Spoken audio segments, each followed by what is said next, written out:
livre sur le pétrole ndax damay fet mu mel man damay fet puis xoolal ma façon interprétation yooyu rek mais Sénégal mu metti réew mi ni ñu koy defaree bii li ma wax dafa leer dama leen posé benn question ndax damay fen ñu foog ne man damay fen am bon jëpp day dof yu ko foog donc ñooñu laa bëgg a arrêté dès maintenant ndax naa fekk da mën a yàqal parce que boo nee ndax bind livre sur le pétrole ne ndax damay fen mooy dama ne est-ce qu'il a écrit un livre sur le pétrole ou pas est-ce que je mens ou pas waaye loolu lu jiiree en français je traduis en français Sonko a écrit un livre sur le pétrole est-ce que je mens ou pas ku déggu olof rek dama jàng olof mais da ngay corriger El Hadj Diouf man déggu benn langue bu olof lu leer nañaa leen di wax ku nekk naa fekk rek baal naa la sama propos kenn mënu ko ridiculiser wala nga interpréter ko neen ci ma toog daa ko fay da est-ce que Sonko a écrit un livre sur le pétrole ndax damay fet mais est-ce que ça n'a même pas de sens de dire que moi je mens je dis est-ce que je mens ou pas est-ce qu'il a écrit un livre sur le pétrole mais lu jeeree loolu mel ni man damay fet c'est-à-dire que vraiment Sénégal moo metti ce pays-là il est difficile parce que l'honnêteté est difficile surtout l'honnêteté intellectuelle c'est clair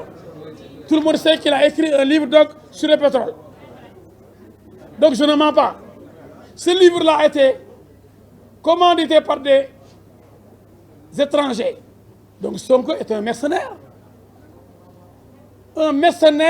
à la solde de l'étranger.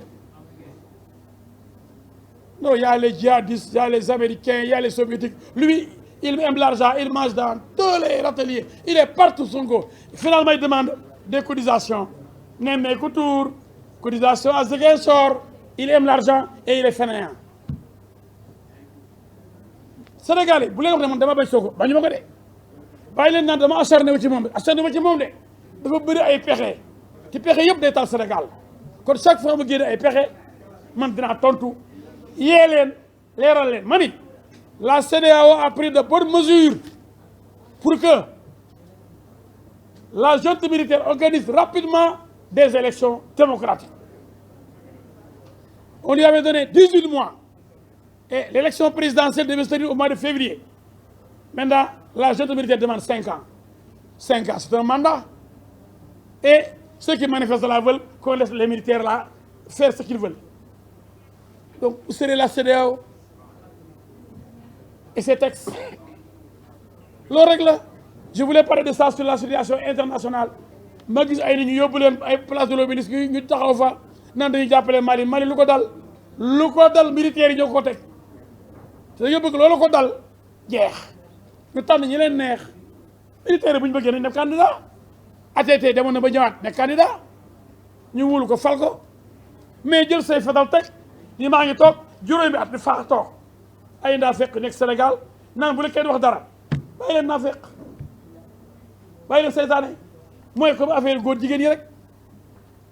di ko campagne xam naa ne yàq na lu bëri sax benn ci côté boobu ndax am nañu comprendre dara à Touba ak feneen de voté contre xamuñu naka la ndax ay seytaane ñoo wër naan dafa am ci gouvernement bi même gouvernement Macky Sall ñoo bëgg a jàppale ay góor jigéen koo da ngay fen ku taxaw ne gouvernement Macky Sall ak assemblée dañu jàppale góor jigéen ñi fenkat bu rëy nga man maa ko wax jigéen Obama bi fi ñëwee fii ne Macky dindi ma loi boobu pour comme neex nga nekk góor jigéen mu ne ko déedéet tant que maa ngi fi loolu du am premier ministre Canada ñëw Sénégal ni ko dindi affaire góor jigéen ndax suñu réew góor ak góor dañuy sëy ndeysaan yàlla leen alak jigéen ak jigéen dañuy sëy ñii xam nga duñu ay nit ay bàyyi ma lañ mu ne ko ñun ay nit lañ yéen ay bàyyi ma ngeen yéen ñaari góor dañu am doom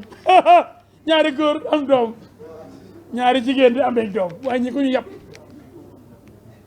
ñu loolu Macky Sall neen du fi am nañ loi boo xam ni ku ko fi def ñu rëq sa ndigg te kenn du fi sëy di danga ko sëy ñaari jigéen wala ñaari góor te koy fuñ fekk góor guy jigéen wi day affaire tapet te ne la tappe la ba nga bëgg a dee ne la tappe la ku fi def góor jigéen la tappe la loi bee ko wax waaw ñooñu lu ñu woon daan oui nañ sañe loi criminalisée nangam tëb di ko wax comme ça veille élection def ko thème de campagne seytaane naafeq rambaaj wurujkat sóobmaan dóorkat Sénégal il faut lay terminer suñu réew mi nañ ko bëgg suñu réew mi moom lañ am Sonko daa bëgg militaires yi jël pouvoir bi moo tax mu lëkkaloo woon ak capitaine Touré de la gendarmerie comme capitaine Sanogo ni mu defoon jël pouvoir bi au Mali. Sonko est un putschiste Sonko nee na militaire malien yi ak militaire guinéen yi mu ngi wax ak ñoom cere ji bu ma ci lekkul dama ci xëpp suuf loolu mooy Sonko xam na ne du ma sa nekk président Sénégal incha allah rabbi ndax ku bëgg a taal kuy taal koo xam ne boo gisee 14 morts doyaloo ci deret ngay dund di ci lekk comme dëmm kooku bu militaire yi jëlee pouvoir bi da ci kontaan comme moom xam ne mënul falu moom village la war a yore benn village bu na war a yore moo tax mu xëccoo ci mairie ba de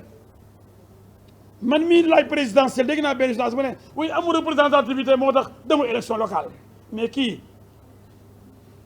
liste majoritaire derrière Jean-Baptiste Diouf kële au Jolof falu ñu fal ko sama gars yi ñëpp lañ fal mais man xar de weesu mbote dama bëgg nekk président du Sénégal nu ma bëggee nekk président di xëccoo ay gox-goxaan ay mbedd ak ay ruq ku nekk chef de quartier chef de village comme Sonko chef de village le nouveau chef de village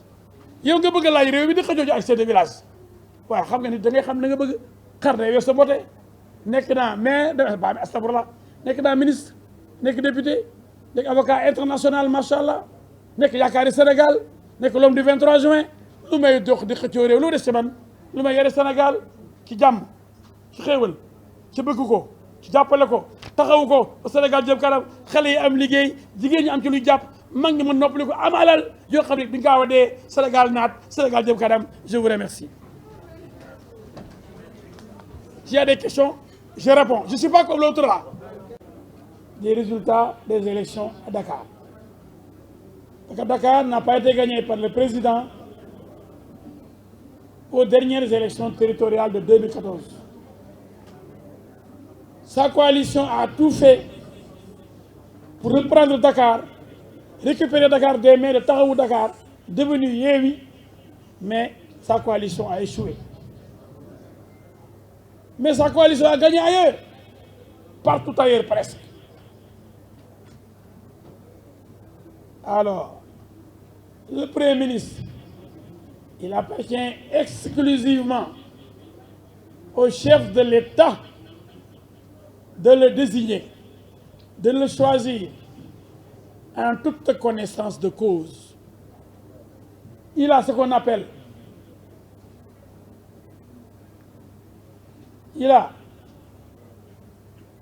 l'exclusivité. Il a ce qu'on appelle en droit le pouvoir discrétionnaire. Le pouvoir discrétionnaire de choisir un Premier ministre. Personne d'autre dans ce pays